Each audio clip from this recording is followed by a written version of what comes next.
Halo, perkenalkan saya Hail Anwar, nomor 17103121119. Dalam komunikasi bisnis, biasanya ada membahas materi terkait bisnis dan bisnis. Di sini saja,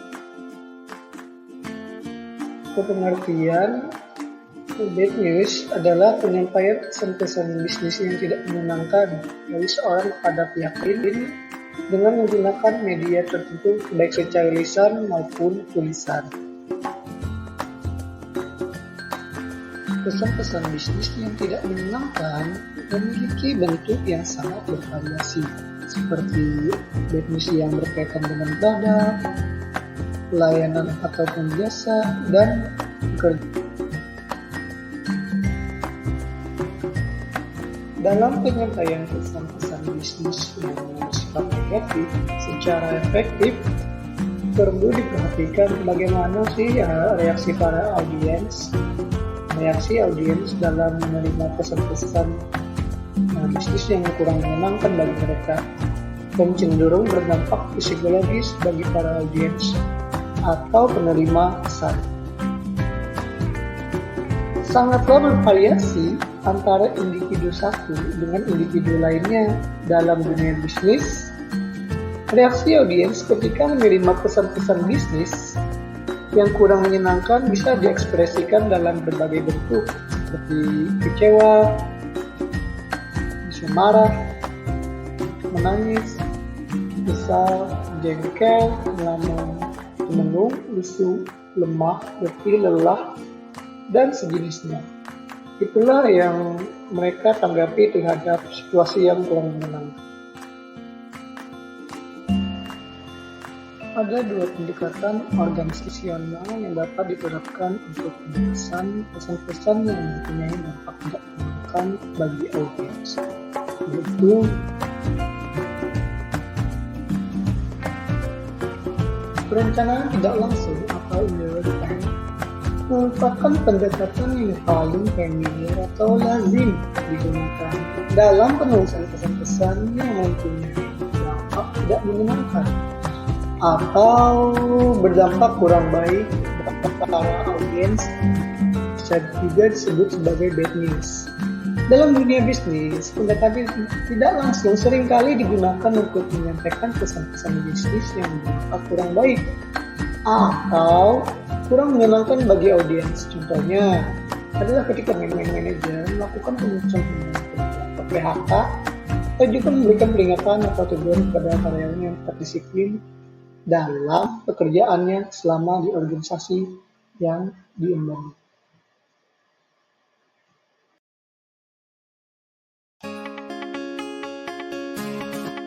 Sedangkan perencanaan langsung adalah sesuatu yang kurang menyenangkan yang diorganisasikan dengan perencanaan langsung.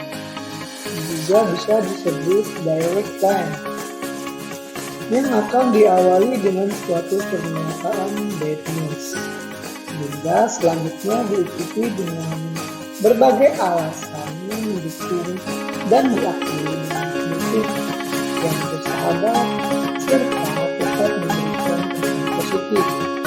Walaupun relatif jarang diterapkan, pendekatan ini memiliki suatu keuntungan bagi audiens hanya menyebutkan waktu yang relatif singkat sampai pada ide pokok yang mereka harapkan.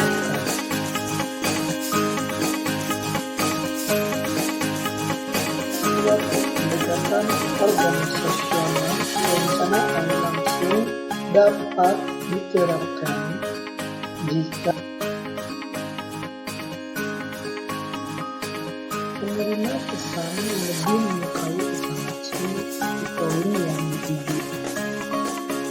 Hal ini terkait dengan adat istiadat, kebiasaan, atau budaya masyarakat. Pesan tersebut hanya mempunyai pengaruh atau dampak yang kecil terhadap si penerima pesan.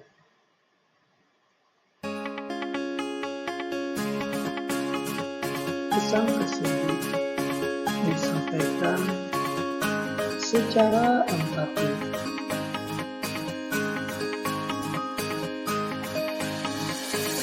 Bad news tentang produk.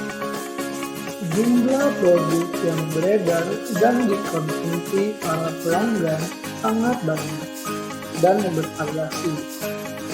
Ada produk yang sesuai dengan harapan dan kebutuhan para pelanggan, sehingga mereka merasa puas yang akan pada akhirnya muncul pembelian ulang atau sering disebut repurchasing. Namun banyak juga pelanggan yang merasa produk yang mereka konsumsi tidak sesuai dengan harapan dan kebutuhan, bahkan merugikan dan mengecewakan. Sehingga contoh produk yang beredar di masyarakat mungkin saja ada yang rusak, cacat, berkualitas rendah, kadaluarsa atau expired produk, aspal atau asli tidak palsu, bajakan dan produk dengan campuran bahan. Dalam kasus praktik di Indonesia, produk-produk tersebut sering kali dimanfaatkan oleh para pelaku bisnis yang tidak bertanggung jawab atau pembisnis yang nakal untuk memperoleh keuntungan besar tanpa memperhatikan bagaimana dampaknya terhadap pelanggan. Pada umumnya, para pelaku bisnis jeli melihat peluang pasar dengan memanfaatkan situasi atau momen-momen tertentu, seperti produk tersebut diperjualbelikan menjelang Lebaran, Tahun Baru, atau hari-hari besar lainnya yang dikemas dalam bentuk parcel. Di samping itu, di berbagai pasar tradisional menjelang Lebaran seringkali ditemukan daging gelonggongan atau ayam cireng mati. Daging yang sudah tidak layak dikonsumsi dan aneka makanan dengan bahan pengawet yang berbahaya bila dikonsumsi manusia. Dalam kenyataannya berkaitan dengan berbagai kondisi produk di mana seorang pimpinan suatu perusahaan harus memberikan kepada pelanggan mereka dengan pendekatan organisasional langsung.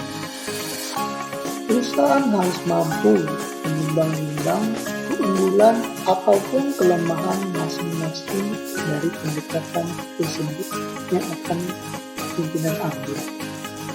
Kesalahan dalam memilih suatu pendekatan akan berakibat fatal, buruk, bahkan berbahaya, serta tidak menguntungkan bagi perusahaan.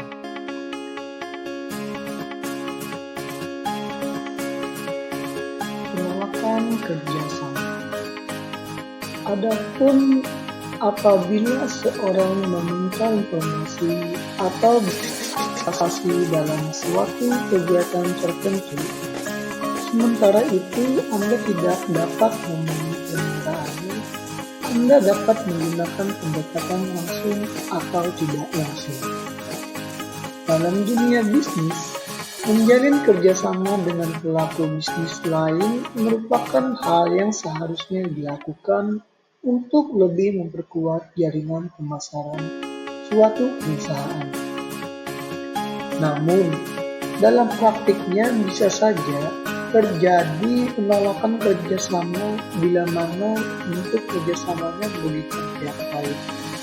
Sebagai contoh, seorang staf promosi suatu perusahaan meminta kesediaannya untuk ikut berpartisipasi sebagai tim riset pemasaran produk tertentu dari perusahaan lain. Namun, perusahaan mempunyai kebijakan untuk melarang pegawainya ikut serta dalam tim riset pemasaran tersebut.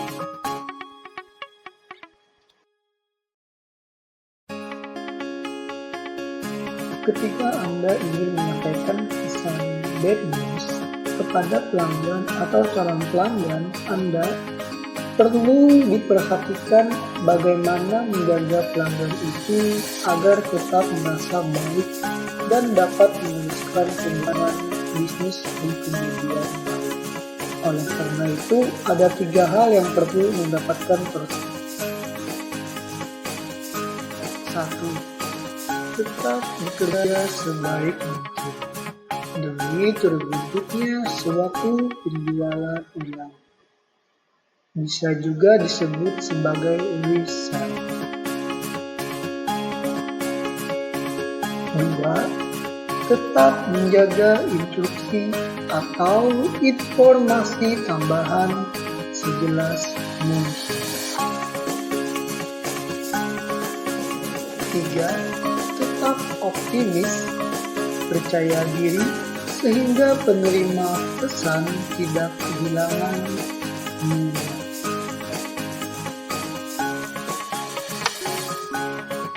Bad news tentang pesanan produk.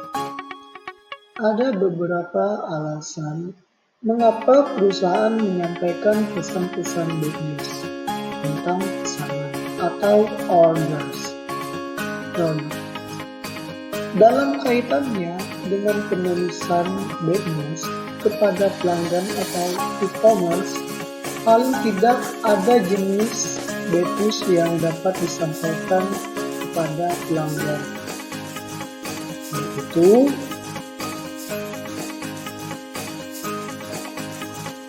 satu, hanya dapat memenuhi sebagian produk yang telah dipesan, atau 2, sama sekali tidak dapat memenuhi semua produk yang akan dipesan. Contoh bad news lain. Yang pertama ada penolakan surat pengaduan dan keluhan. Yang kedua, penolakan menulis surat rekomendasi. Yang ketiga, penolakan lamaran kerja. Dan yang terakhir, surat penolakan kredit.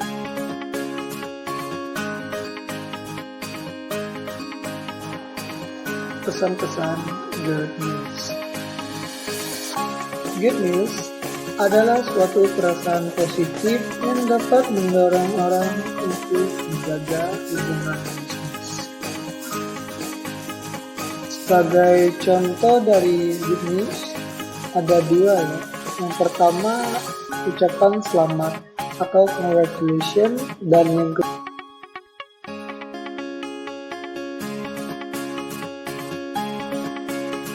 biasanya para pelaku bisnis sering melakukan pengiriman berupa pesan-pesan detail kepada para karyawan, kepada klien, dan kepada masyarakat untuk lebih meningkatkan hubungan bisnis mereka yang selama ini telah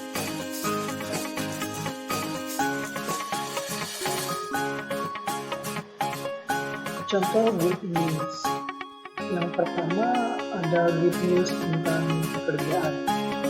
Biasanya dalam good news tentang pekerjaan itu penyampaian pesan-pesan bisnis bersifat menggembirakan yang berkaitan dengan dunia kerja.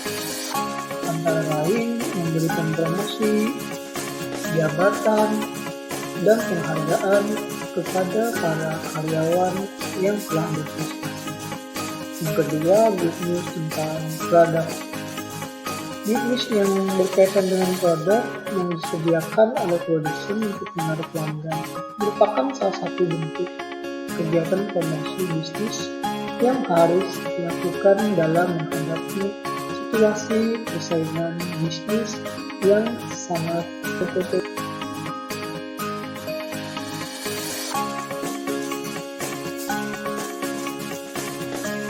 Strategi penulisan untuk permintaan pesan-pesan rutin dan positif.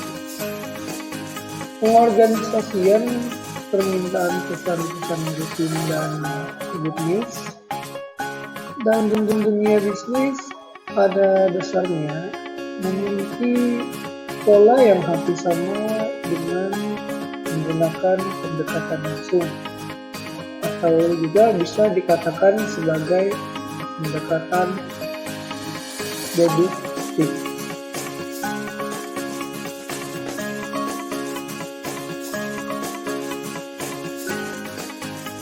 Di bawah ini ya ada perbandingan antara pendekatan langsung pesan rutin dan reviews.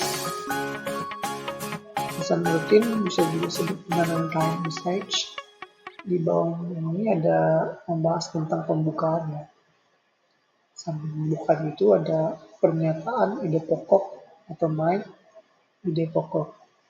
Di bawah pembukaan ada pertengahan, juga disebut sebagai isi, yang di sampingnya ada penjelasan terkait dengan rinci. Yang di bawah pertengahan isi itu ada bagian penutup, yang mana di sampingnya itu mengingat kembali ide pokok atau mencakup pemikiran penutup yang berorientasi ke depan.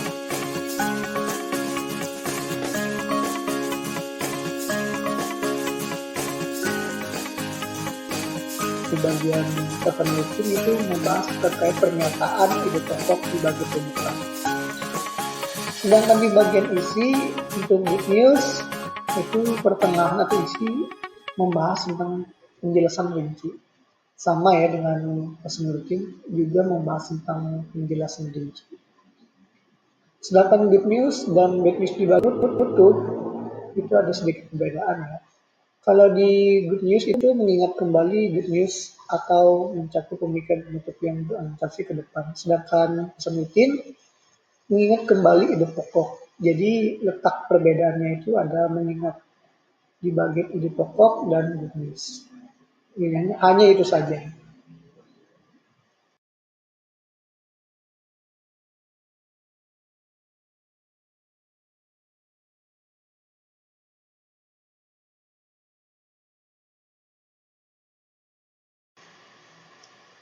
Kasus buntut penarikan produk bos Toyota minta maaf. People News, Honda akan menarik seluruh mobil Jazz yang diproduksi tahun 2001 sampai 2008. Honda menyatakan terdapat kesalahan produksi yang bisa memicu kebakaran. Keputusan penarikan ini muncul setelah sebuah Honda Jazz yang terbakar merenggut nyawa seorang balita berusia 2 tahun bernama Vanilla Nurse di Afrika Selatan. Honda Inggris lalu mengeluarkan kebijakan menarik 171.000 Jazz yang ada di negeri itu. Honda Inggris, seperti diberitakan Times Sonic Online.com, Jumat 29 Januari 2010 menyatakan akan menghubungi seluruh pemilik Honda Jazz. Honda menyatakan tombol jendela di mobil itu bisa mengakibatkan hubungan pendek dan menimbulkan api jika terkena air. Kondisi ini memungkinkan besar berdampak atas 646.000 Honda Jazz di seluruh dunia. Penarikan ini muncul di saat pengguna Toyota juga dikhawatirkan dengan sejumlah kasus kematian karena kesalahan produksi. Di Amerika Serikat muncul 19 laporan kematian akibat pedagang Toyota terus tertekan sementara pengendara sudah menarik kakinya.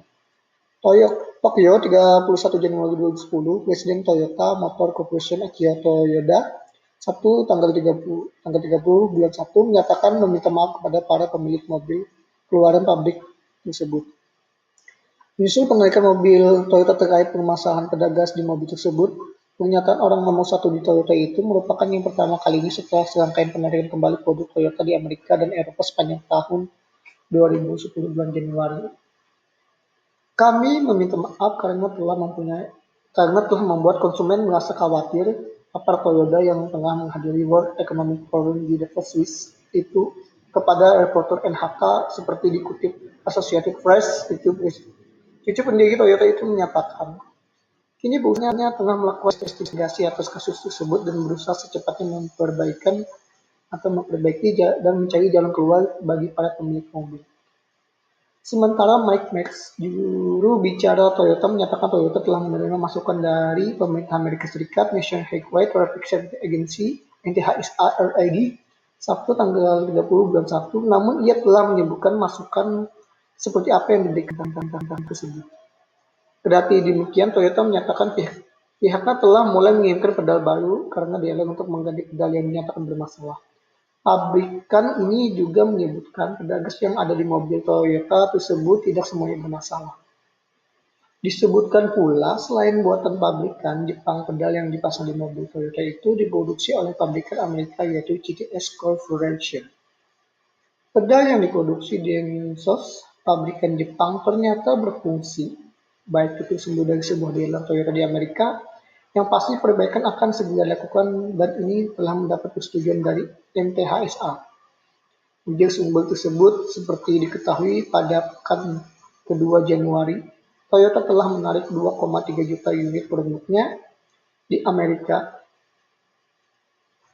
Selang sepekan kemudian penarikan dilakukan kembali atas 1,7 juta unit produk. Penarikan produk itu diikuti dengan penarikan 1,8